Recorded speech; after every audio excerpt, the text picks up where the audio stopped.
Welcome to Making Books in Kigali, where we discover the stories of social entrepreneurs and the businesses shaping the literary landscape in Rwanda and across Africa. Join us as we dive into the pages of determination, innovation, and passion, showcasing the voices behind the books that bridge cultures and ignite imaginations. Get ready to be inspired by the unsung heroes of the Rwandan and African publishing sector right here on Making Books in Kigali. Making Books in Kigali is sponsored by Right Venture Creatives and the Kigali Arts Center. Right Venture is an audio-visual creative agency with over 80 years of experience in the production of social behavior change communication materials.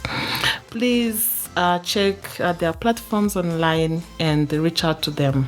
Good morning, everyone. So our guest today, Bushiratu Kumuriwor, is from Ghana. She's the executive director of Learners Girls Foundation, and she's a student at American University of Beyrouth. Her organization is a non-profit organization striving to ensure that every child, regardless of the geographic location, background, or ability, can acquire literacy skills, access to books, digital skills, social justice, and youth empowerment to reach their full potential to succeed at school and beyond. Hi, Bushiratu. Thank you so much for joining us. Thank you so much for this opportunity to be here to share my story about the library with you. Yeah, I really appreciate this. Thank you. Thank you so much. We're going to start with our first question. What inspired you to create the Paga Community Library? Creation to create a Paga community library was due to my childhood struggles to access educational materials. And the COVID pandemic actually made this more intensified, not for me, but for people, for children who were also in my shoes. Because when I went to my community during the COVID lockdown, I noticed how students were left home with no books, no tuition, because their main source of education is always in the classroom with no books to go home and read. So with this, I myself with my friends, I spoke with, they agreed, and then we started some free tuition during the COVID. And as the COVID progresses, we are now looking for alternatives, looking at how we can make this sustainable, not a one-time thing, because after COVID, they will not still have these materials, they will not have support to grow and all that. So we started sketching out for support, online opportunities to see how we can help rectify this situation. So this was how we came about some grant applications, and then and now we have come to register the organization as Learning Girls Foundation. Yeah, so it was just a community give back initiative. We were trying to support our younger ones during the COVID pandemic. Thank you so much. Now that you talk about COVID, I remember during COVID alone, even in my country, there were like 3-4 new initiatives that were born just to support government efforts and government partners to ensure like children staying at home continue having access to learning materials. So I call you guys like unsung heroes. You were the heroes of COVID lockdowns. Trying to mitigate the situation. So yes, but truly, it's not something that everyone does. Everyone should really appreciate you guys, what you have been doing and what you are still doing now. So, Bushi, please, can you share with us, like, how did you overcome challenges in setting up the libraries? Like, what were the challenges and how did you overcome them? Challenges in the library. Actually, it was a growth phase, like I mentioned, from the free tuition for the kids to looking at a space to learn, and then it became a library, and then we are moving again. It's just like a growth initiative or a growth project that we are working on, and I'll say because it's kind of like a youth led. I would say I was in my second year in undergrads. As you rightly mentioned, now I'm doing my master's in public health, and I was in my second year in undergrads, like with a young mind. Really don't know what the ground, how this project implementation works, but just having a vision, having a goal that we need to accomplish something, we need to work on something. That was just it. So like a lot of challenges were in, stemming up from the people, the support you need, the resources which you don't have at that young age. It was really quite challenging, but we overcame this through a couple of a combination of key things that was from my own personal determination and perseverance, and the support of my friends and teams who believed in it, who believed in the goal I was having. They saw what I was also seeing. Yeah, and the availability of external opportunities. Yeah, this a couple of these made it possible for us to move through those challenges. Yeah, and I would say it's actually more into the connections, the people you have more, because these are the people who are going to even the opportunities. These are people who will share them with you. These are people who will tell you that go here, go there. Hopefully, you get something to help your project. Yeah. And as I mentioned some time back, that the book Alchemist by Paga mentions that if you want to achieve something, it's like the universe comes together to help you find a solution to it. Yes, so I believe like things were just fixing up as we also had that great desire to find a solution. We keep on searching, and then we were getting support from people. Yeah. You mentioned about how your friends and your close entourage supported you, and I was wondering, like, I'm curious to know, like, how who came to support, like, one group after another? Like, was it first your family and friends, then the local administration? Was it like other organizations on the ground? Who would you say that supported you from the very beginning, and others came after? As we began the reading programs, it was family and friends who supported. But later on, as we searched out for opportunities, we came across the African Publishing Innovation Fund. This is kind of like a grant we will always go back to as our a mother grant to the start of our organization. This African Publishing Innovation Fund by the IPA, that's International Publishers Association, was actually the grant that made us to register our initiative as an organization. Because after being selected for it, we had to register it in order to get credentials in receiving the grants. And this, I think, is a very good opportunity or a very good grant that was given, because it was given based on the idea. It saw what we were envisioning for our community. Yeah. Yes. Aside that, friends linked up to local organizations like World Vision, up to furniture in the library, from bookshelves to tables to all that. The entire furniture in the library was sponsored World Vision in the District of Operation, and also Book Aid International. Yes, and like the APIF team, that's the International Publisher Association team, actually exposed this to other partners like the Book Aid International, Ekitabo, and then a lot of connections like myself here today. I'm being connected to you through this initiative. Yeah. Yes.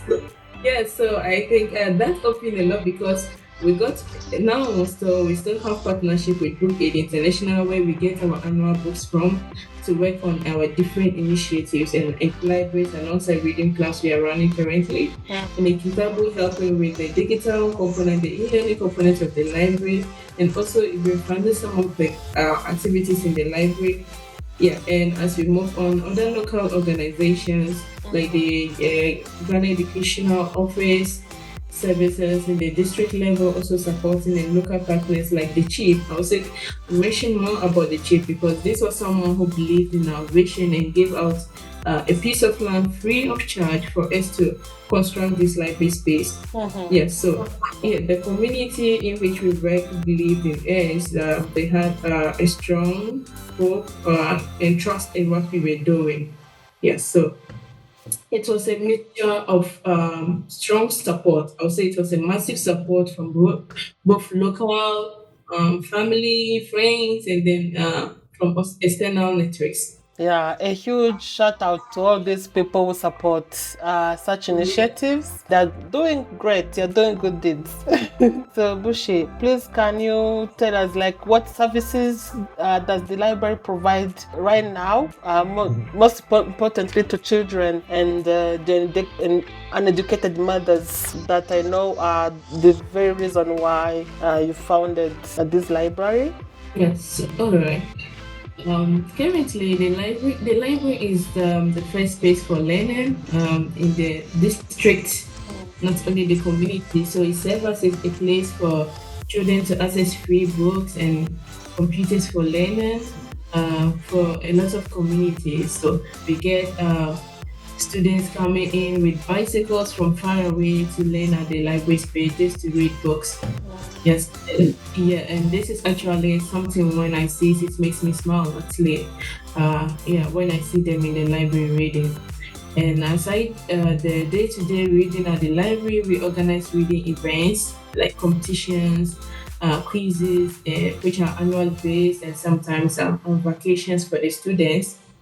Yeah, doing inter-school competitions in the library, and also we take them through how to use the computers, training on ICT, basic ICT knowledge, and all that, because these are areas with a lot of with poor internet connectivity and exposure to the digital. And coming to the mentorship or the women, the girls component of our library. We are interested in seeing how we can build girls' capacity to identify themselves and then their direction. As myself, at a young age, we were challenged with uh, moving to my sister's place, your family place to work after school, going to family to support after secondary school because this is the only way you can make it or serve under someone to work as a house help, or sometimes all you have to do is to marry someone who is somehow better to do in terms of finances in the community, or you are giving out to someone, a chief or a leader to marry. Yes, so we want to help prevent this situation as a growth opportunities. That helps me to realize that I needed to focus more on education through mentorship programs of other organizations during my adolescent period. So this is when we are doing these mentorship programs for them. We undertake workshops after their transitioning phase, like after their secondary school examination. We have workshops for them, and then we have a mentorship program that is like for a duration of a year. Yeah. So and we do a couple of STEM workshops in school. Those are final year students who are in the schools. We do the STEM workshops, bringing in professors from the university to tell them the various career paths and the courses that they are doing and how they can apply to these or how they can go into these particular fields after their high school graduation. Yeah. Yeah.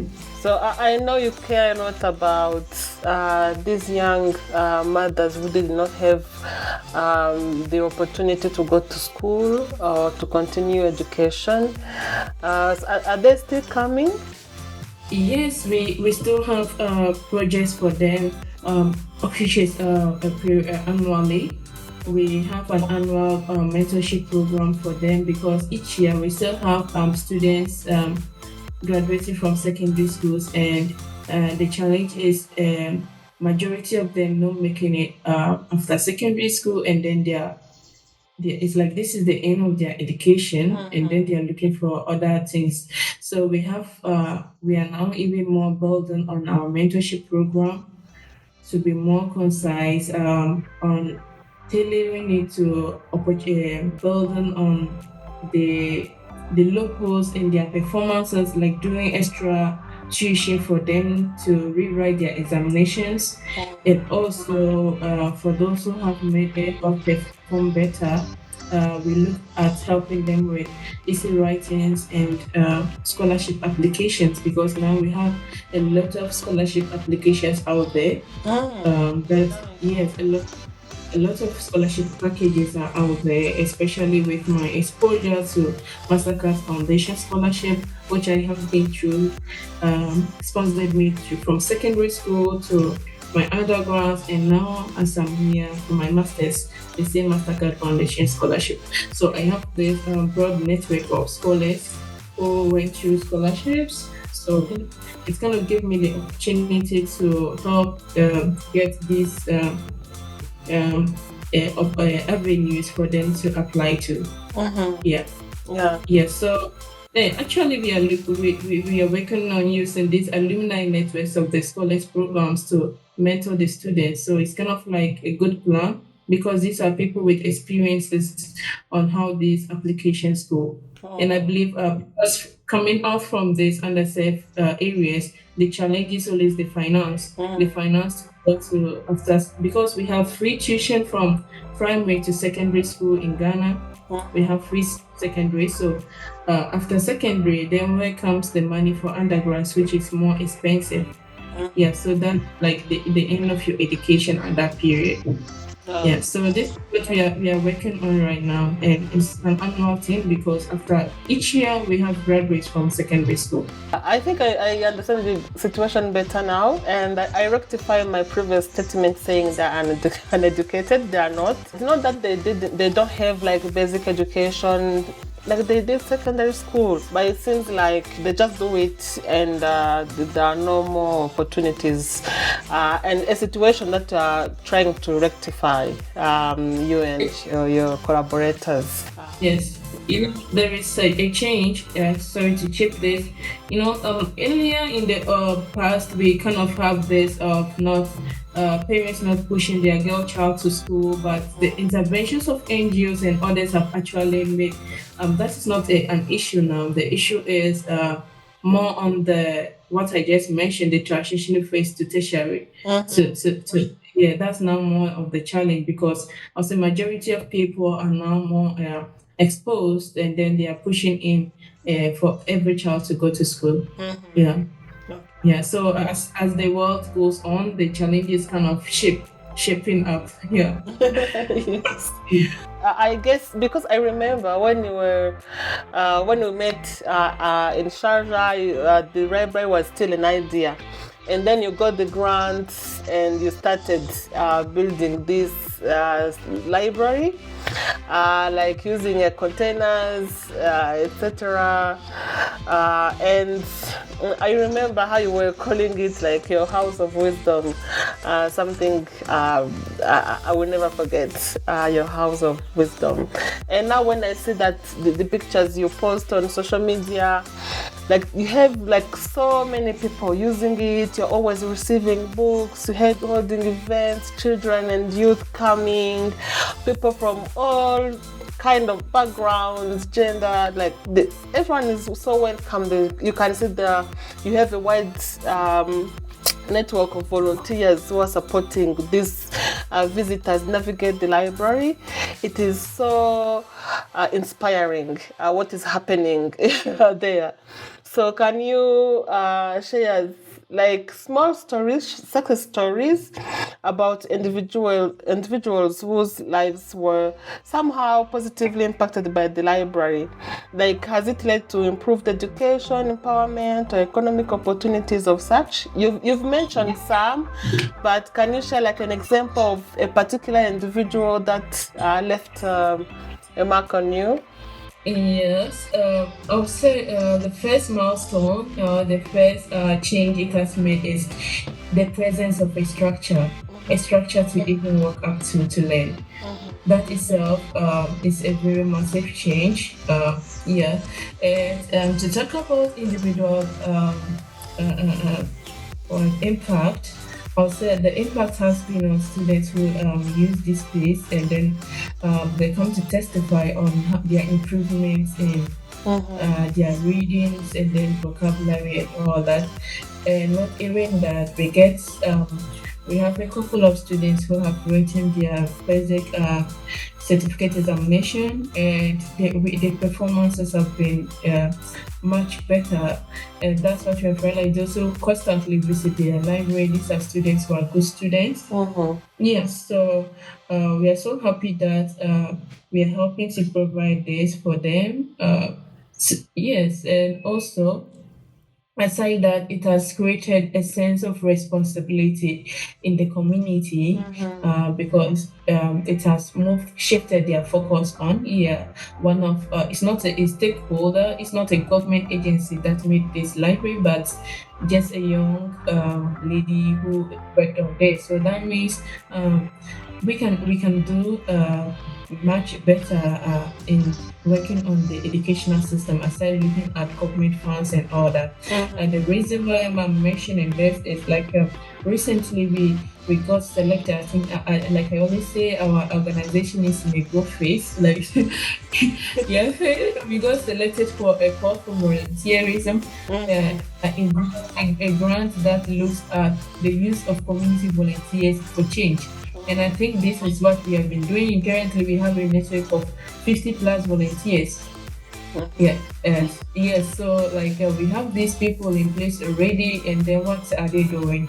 These people are going to schools, creating reading clubs, and then they are facilitating reading among the children in the schools. Aside classroom learning, now we have a model that will help the students to read books in the schools, providing them books in the schools to read, and also like quizzes and all that. That is improving their learning skills and performances in their final examinations. So I would say this is a very big impact we are moving. And for our mentorship program, as I mentioned earlier, for the girls, we are modifying it to meet the needs. Not like, we kind of do needs assessment to see what is really prevalent right now and needs to be addressed. Yes, so you see, we are modifying our programs more to fix in the context of transitioning from secondary school. Yes, so gradually we are working, we are making impacts, and soon the success stories will be shared more. Amazing.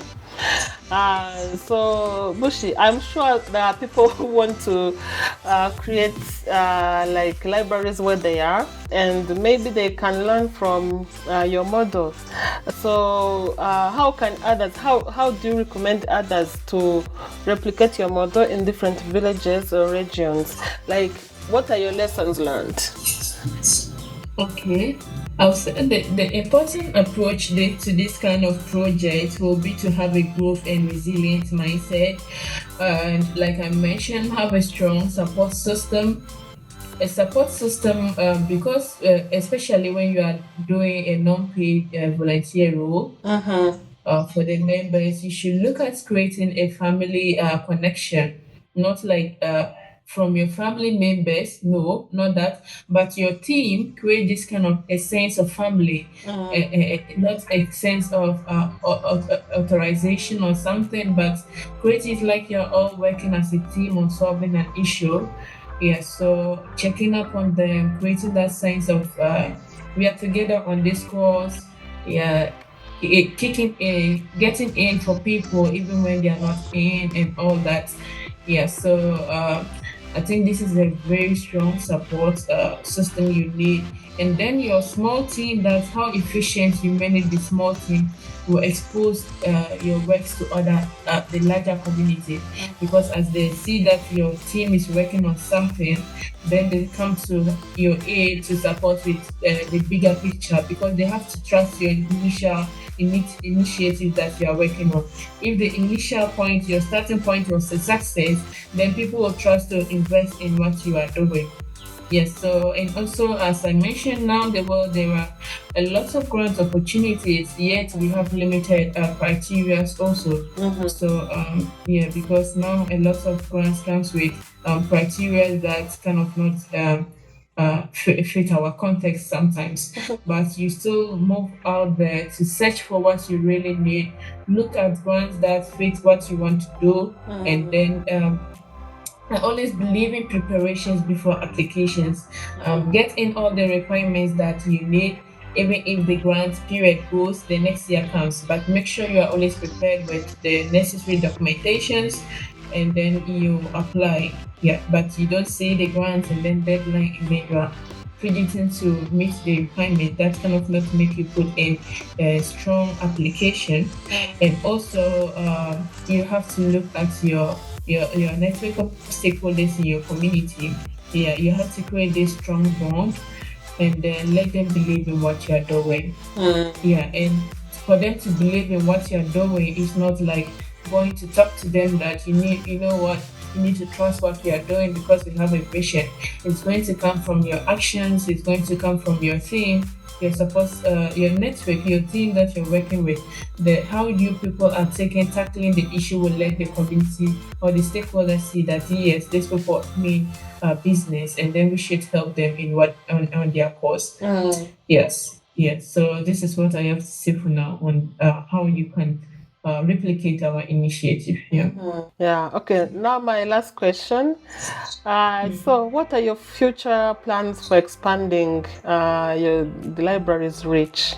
All right. So for now, we are expanding outside of community libraries to in-school libraries. Currently, we have 6 reading clubs in 6 schools. So each school has a reading club, and we are looking at stocking books in the schools where they have the reading sessions, because we feel like the community library is kind of challenging for most students to come after school, especially for the girls, because after school these are people doing house chores and a lot of things.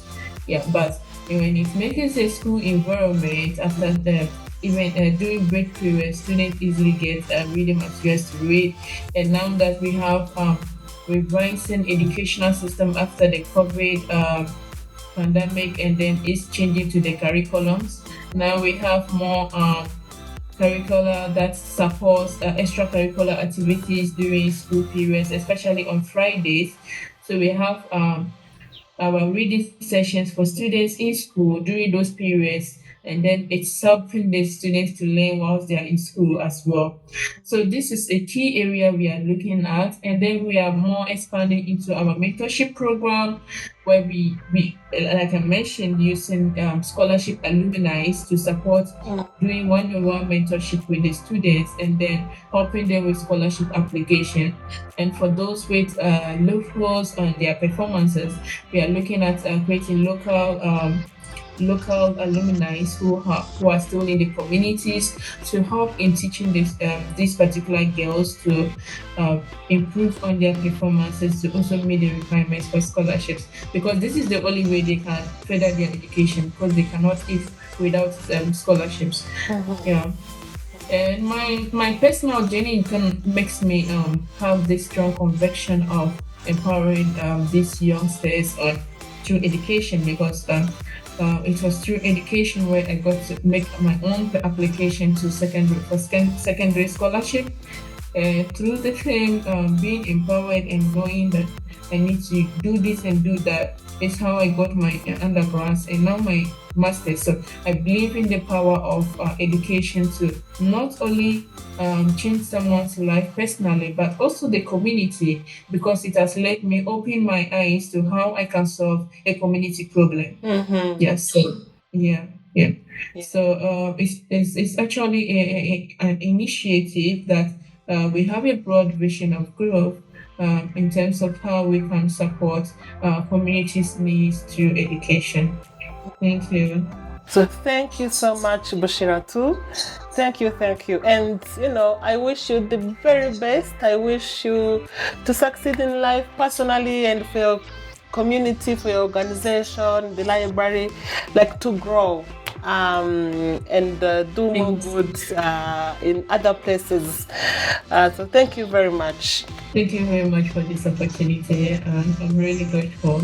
Now that you've glimpsed into the vibrant world of Rwandan writing and African book and reading space, and the entrepreneurs shaping its future, it's time to be part of the narrative. Support these incredible voices by exploring their works, sharing their favorite reads, and connecting with the authors and publishers we've featured. Visit our pages for more exclusive content, behind the scenes stories, and updates on upcoming episodes. Join the conversation on social media using hashtag #MakingBooks in Kigali. Together, let's amplify the impact of these storytellers and continue to celebrate the diverse narratives that make our world richer. Your involvement makes a difference. Keep reading, keep listening, and keep making books matter. Thank you for embarking on this literary journey with us on Making Books in Kigali. We hope these stories of perseverance and creativity have sparked your curiosity and kindled a flame for Rwandan and African literature. Remember, each book has a story beyond its pages, and so do the incredible minds behind them. Keep turning the pages of inspiration, and until next time, keep making books a part of your extraordinary journey. Stay inspired, stay curious, and keep making your mark on the world. This is Making Books in Kigali, signing off.